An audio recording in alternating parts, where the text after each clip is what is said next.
Welcome to the Rim Break Rodeo. We hope this video helps.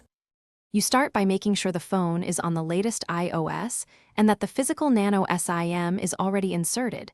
This avoids activation conflicts. Next, get your carrier eSIM QR code or activation code ready because you will add it in Settings. Open Settings, tap Cellular, then add Cellular Plan. Scan the QR or enter details. You do this so the phone recognizes two lines distinctly, one physical and one eSIM. Once the eSIM installs, you configure how the two lines behave. You should label them clearly so you always know which number you're using. This matters when you text or call. Then set defaults. Pick which line to use for voice and which for iMessage and FaceTime.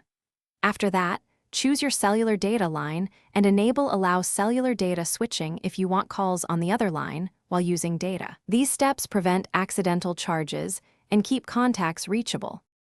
Finish by restarting your iPhone so both lines register cleanly on the network. This often resolves transient issues. Then test by calling, texting, and using mobile data from each labeled line to confirm routing. If something goes wrong, toggle airplane mode for 10 seconds and retry, because reinitializing radios often clears registration problems.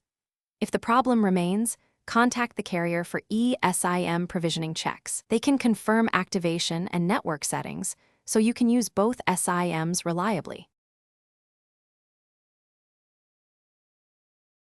Thanks for watching.